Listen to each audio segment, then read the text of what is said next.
Le challenge que nous nous sommes fixés, c'est pas seulement de mettre la traditionnelle phrase bateau et banale du genre on va faire la meilleure saison possible et on va terminer au meilleur classement possible. Ça, je l'ai fait évidemment avec beaucoup d'ironie. Pour nous, on a décidé de fixer comme objectif aux joueurs de terminer dans les 17 premiers, pas obligatoirement à la 17e place. Concernant Montpellier, le mercato estival, vous pouvez nous faire un point à ce jour?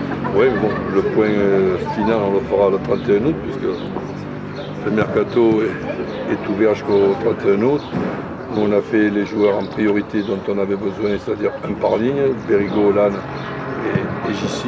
Et maintenant, on attend tranquillement certains départs pour pouvoir encore enregistrer certaines arrivées, mais le principal a été fait.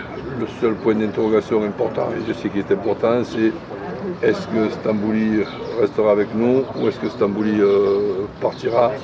Bon, ça c'est un petit peu le point important qui nous reste à régler. Question plus locale, vous connaissez la Lozère et Mende? Un peu. Un peu? Un peu, je suis un petit peu les résultats.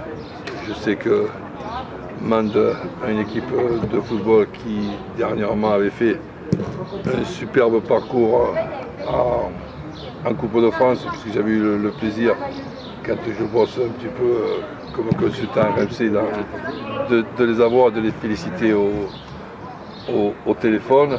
Donc on sait très bien que maintenant Montpellier a pris l'habitude et la bonne habitude de venir dans un endroit pas trop loin, 2h30 de bus, avec des installations, en étant reçu vraiment en étant aux petits oignons comme on dit.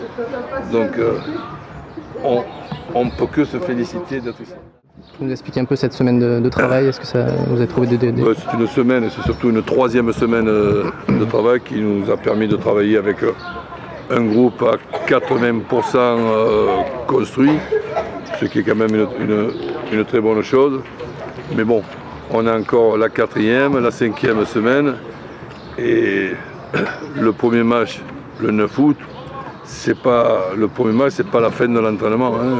Donc l'entraînement continuera après et le véritable premier point, on le fera au mois de décembre. Qu'est-ce que vous ressentez sur ce début de saison au niveau du groupe? Qu'est-ce qui se crée? Disons que bon, on travaille dans une bonne atmosphère, ce qui est indispensable. Les 3 joueurs un par ligne qui sont arrivés, Lannes, Berigo et JC, se sont facilement intégrés, premièrement parce qu'ils ont tout fait pour, humainement, et ensuite parce que le groupe est assez sympa. Donc je note les premières impressions qui ne sont pas toujours, mais qui sont souvent les bonnes. Les premières impressions me rendent optimiste. Après, le terrain et les résultats démontreront si les premières impressions étaient bonnes ou pas. Vous étiez un commentateur privilégié de la Coupe du Monde. Est-ce que justement le commentateur trouve des idées justement dans un style de jeu? Donc, je pense à quelques équipes. Ouais, on progresse à tout âge. Je le dis suffisamment à mes joueurs. Si j'ai pu piquer entre guillemets quelques petites idées pour améliorer quelques petits trucs, et des fois des petits trucs, ça fait la différence. Oui, ça j'ai pu en voir quelques-uns, mais dans l'ensemble, les principes de base restent les mêmes. Une équipe de football, quelle que soit sa division, elle doit être équilibrée, elle doit être solide tout en étant dangereuse sur le plan offensif. Et c'est toujours cette recherche de cet équilibre qui est compliquée pour tous les entraîneurs, quelle que soit la division qu'on entraîne. S'agissant de l'équipe de France, l'idée de dire que l'objectif a été atteint, est-ce qu'on peut s'en contenter? On peut. Chacun y voit un petit peu comme il a envie d'y voir. Moi, je suis peut-être un peu plus optimiste, un peu plus exigeant. Je pense que dans notre Coupe du Monde, nous avons été performants et en progrès dans les 2 premiers matchs. Les progrès se sont arrêtés contre l'Équateur. Un match très moyen contre le Nigeria et très moyen contre l'Allemagne. Donc je n'ai pas vu de progression dans notre parcours. ce qui ne fait pas un mauvais parcours quand même, puisque perdre en quart de finale contre l'Allemagne qui est le vainqueur de cette Coupe du Monde, si on fait le résumé uniquement comme ça, eh bien on sera tous contents de nous. Si on le fait un petit peu différemment, bien on essaiera de voir le pourquoi.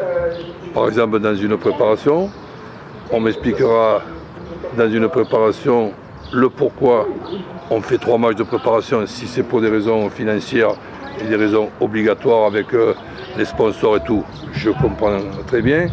Et qu'on ne m'explique pas qu'il faut faire jouer tous ces joueurs qui au mois de mai en ont ras-le-bol parce qu'ils viennent de terminer leur Coupe du Monde à l'image de l'équipe d'Espagne qui pour moi termine sur les rotules à l'image du Barça et à l'image du Real. Donc je pense que ce que nous avons vu de l'équipe espagnole, c'est une équipe espagnole qui n'avait pas digéré dans son ossature le championnat. Et si vous vous rappelez bien, et je le dis aussi pour toi, si j'ai oublié de te le dire tout à l'heure, on a un exemple, puisqu'on a suffisamment parlé de 82. En 82, on a suffisamment parlé parce qu'il y a eu ce fameux match contre l'Allemagne, il y a eu ce 3-3 mémorable, et il y a eu cette déception sur les pénaltys, l'accrochage Schumacher-Battiston, etc. Mais si on se rappelle bien, premier match de poule, on joue contre l'Angleterre à Bilbao. On est hors sujet complet. Hidalgo a l'intelligence et en même temps l'obligation de changer 4 à 5 joueurs, c'est-à-dire 50% de joueurs de champ d'une équipe de football. Et là, en 48 heures est née une équipe qui a failli gagner la Coupe du Monde. Et vous voulez me parler d'automatisme et d'amalgame et que les matchs amicaux sont intéressants, et sont intéressants en quoi? En blessure, en insistant sur des joueurs comme Matuidi qui ont fait des tas et des tas de kilomètres pendant toute leur saison, et bizarrement, au lieu d'être en progression constante, nous arrêtons notre progression et nous piquons du nez à partir du match contre l'Équateur. Non, je pense que Didier est suffisamment intelligent et compétent et expérimenté maintenant pour justement se pencher sur peut-être une préparation un petit peu différente dans l'organisation du championnat d'Europe qui nous mettra tout simplement, je dis bien tout simplement, au moins ça sera clair, comme favori. Mais on aura quand même l'exemple de l'Allemagne, on aura l'exemple de l'Espagne et on aura l'exemple aussi du Brésil, pays organisateur. Et quand on veut progresser, je n'ai pas de leçon à donner à personne, mais ce que je peux expliquer à mes joueurs, c'est que pour progresser, on regarde ce qui se fait de bien pour copier dessus, mais ce qui se fait de moins bien, voire de mal, pour justement faire tout le contraire. C'est ça pour moi qui nous permet de faire des progrès. Dernière question sur la Ligue 1, est-ce que vous voyez le PSG dominer, sachant qu'il y en a certains qui vont avoir mal à la tête? Oui et non, dans le sens que logiquement, oui. Après, quelle équipe va monter Monaco et quelle équipe va monter Marseille, avec le gros avantage qu'on ne signale pas assez, c'est la déception de ne pas jouer la Champions League et l'Europa League, mais l'avantage que peut avoir une équipe sans Champions League et sans Europa League quand ces deux rivaux, eux, se bousilleront entre guillemets en Europa League et en Champions League. Donc il faut voir ce que fera le PSG, déjà dans quel groupe ils tomberont en Champions League, pareil pour Monaco. Et de voir aussi, je suis désolé, dans quel état vont rentrer les Brésiliens de ce chaos et de ce choc émotionnel et psychologique et sportif et humain qu'ils ont quand même pris dans la gueule. Donc ça ne sera pas évident. Quand on voit un Thiago Silva, qui est pour moi un joueur énorme, mais quand on se rappelle de ces 3 derniers mois au Paris Saint-Germain et que l'on met la responsabilité de l'élimination contre Chelsea pour Laurent Blanc. Je pense plutôt que c'est par rapport à l'absence de Zlatan, qui est un joueur hors norme et pratiquement très difficile, pour ne pas dire impossible à remplacer. Et quand je vois les 3 derniers mois de Thiago Silva et que je l'ai vu aussi nerveux dans son comportement en Coupe du Monde, on pouvait penser que dans les 3 derniers mois, inconsciemment, Thiago Silva avait déjà la tête à la Coupe du Monde. Je me rappelle du match aller contre Chelsea, je me rappelle de ce penalty qui aurait pu être évité compte tenu de son niveau et de son talent.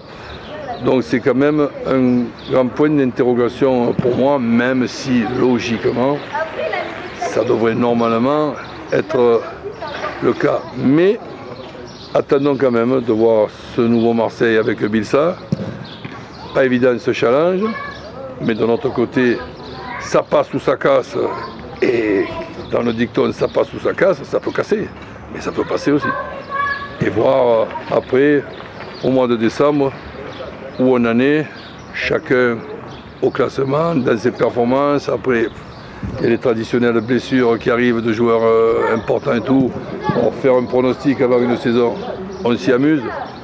Mais bon, quand on voit tous les matchs qu'on vient de vivre, arriver à pronostiquer ces matchs-là, c'est un amusement. Mais c'est seulement un amusement. C'est tout simplement 9 fois sur 10 impossible.